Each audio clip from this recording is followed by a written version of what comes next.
Good evening, everyone. It is I, Raging Mandrill, once again. This afternoon, after I had been on Charlemagne's stream, I was tagged in a tweet by one gentleman in our circles who is named Hunger the Dye Merchant. And he has challenged myself and Charlemagne and also Furious Pertinax to a bit of a gentleman's wager. And the stakes are 2 H. Upmann cigars. So he's challenging us to a wager over cigars. Now, I'm not exactly a betting man, but I am interested in discussing Ukrainian matters. Um, Now, he wants to have us bet that there will be a big aero offensive in 2 regions in Ukraine, and that will be both Kharkov and Zaporizhia. Those 2 offensives will happen by September 1st of 2024, as you can see. And that by election day 2024, there will be a partial resolution to the conflict. Now, of course, this brought up some questions. I was not initially going to take this bet because I thought that, well, there's obviously going to be an offensive in Zaporizhia, so I wasn't really willing to take the bet. And of course, but of course, I think that there were some other stipulations that happened which kind of convinced me to take it. Um, there needs to be a little more specificity. And of course, this has all been hashed out by others. And the peace deal or armistice is going to be some sort of negotiated peace or basically an end to the conflict that isn't total war, essentially. But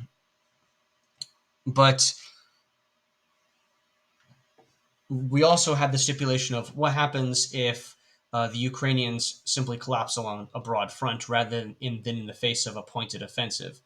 And I would agree with that stipulation. I think that a opportunistic move by the Russians along the eastern shore of the Dnieper doesn't really count if the Ukrainian forces are collapsing and falling back.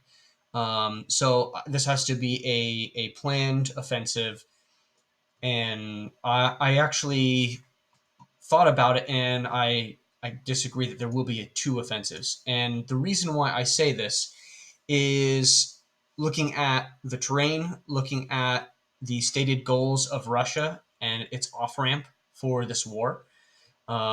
And so the strategic goals of Russia is to recapture or to capture Donetsk and Luhansk Oblast, as well as Zaporozhye. Like, this is Russia's minimalist goals at this point. They could go for more if they want, but this is your basic, because they've annexed these territories essentially. So this is their basic off ramp of how you can achieve peace if you're Vladimir Putin. Now, there is a little detail that Charlemagne put me onto in our stream earlier today, and that is in the Avdiivka area, there is a rail terminal. And that is substantial and significant because if the Russians can kick the Ukrainians out of Avdiivka, the Ukrainian artillery, or if they can get them far enough away, then the Ukrainian artillery isn't going to be able to fire on that rail terminal. So that means that Russia has the ability to take the offensive if they close the loop on Avdiivka. And the most likely place that I think that they'll attack is along these 2 or 3 highways that are just west of Avdiivka here. And those highways are the N15, the E50, and the T0504. So you've got the N15 going from Kurakova all the way to Zaporozhye city itself. It's a very long road. And the E50, which is another sizable road that can be used, goes from Donetsk all the way to Pavlograd and Dnipro. The T050 goes from Bakhmut all the way to Pokrovsk and down into the south, into Russian-held territory, further into Zaporozhye. So, of course, these are all good areas to take. And if you look at the map, there's this little section that's a triangle shape, and there's a little town at the crossroads of the T050 that goes from Bakhmut to the south, and also the S50 from Avdiivka to Dnipro. And there's a little town at this crossroads called Pokrovsk.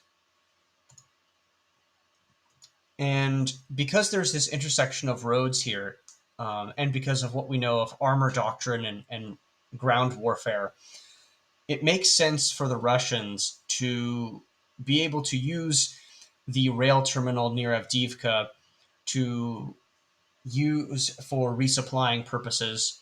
And then you have very sizable roads in multiple places where you can use as a parallel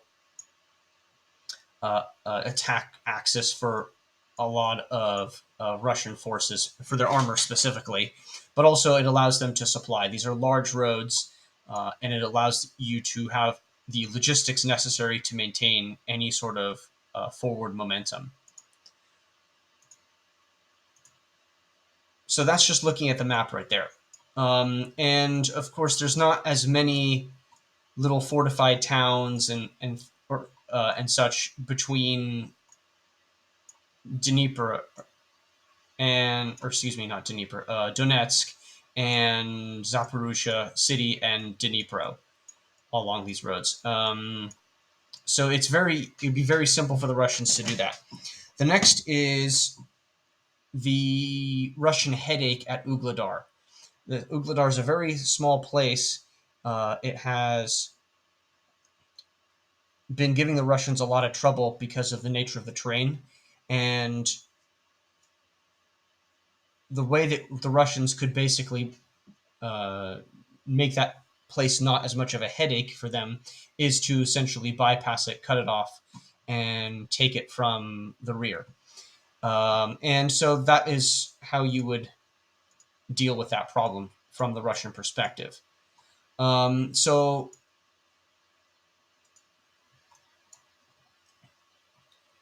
given that the Russians have ensured the security of their force by not allowing the Ukrainians to succeed in their offensive, the Russians have a very clear strategic objective in this region. The first is to capture Donetsk and Luhansk oblasts, as well as to capture Zaporizhia if possible. Because these regions have been annexed by Russia, this is the minimalist goal that Vladimir Putin politically can accept in peace terms. So, because they have an objective that they definitely want, because the strategic initiative after the failure of Ukraine's offensive and faltering Western aid has allowed the strategic initiative to go back into Russia's court. So therefore, the Russians have clear reasons to gain an objective through the use of offensive maneuver. By using maneuver, the Russians can outflank the Ukrainian positions in the Zaporozhye region, essentially bypassing a lot of the Ukrainian armed forces and forcing them to have to make a decision either to withdraw and preserve their forces or to stand and fight whilst enveloped or double enveloped or even surrounded.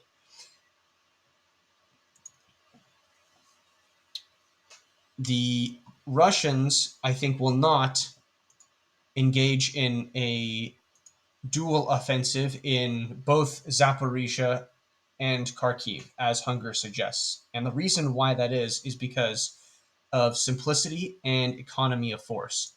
Having multiple offensives at the same time is not simple.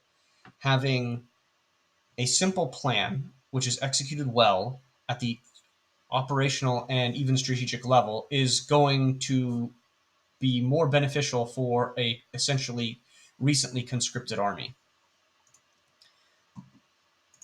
And of course, this little town of Pokrovsk, which is on the road, the T50 and T050 and S50 roads, is a very simple objective for the Russians to take after Avdiivka has been conquered. So the road from Bakhmut has a lot of forces there. There's a lot of forces in Avdiivka. Just have them meet up in Pokrovsk, and you've got a ready-made salient there, which you can use to secure the flank of the forces moving along the N15. So the Russians are going to use maneuver to outflank the Ukrainians and force them into a position of disadvantage. The Ukrainians, in the current moment, strategically at the highest echelons, don't have unity of command. We have seen that despite Wagner, Russia essentially is fairly unified at strategic levels. Ukraine, not so much. You've seen some spats over allocation of personnel and resources between Zelensky and his chief military personnel. That is going to become a liability as the Russians continue attriting Ukrainian forces and as Western aid also continues to flag. Now, the Russians may not get surprise.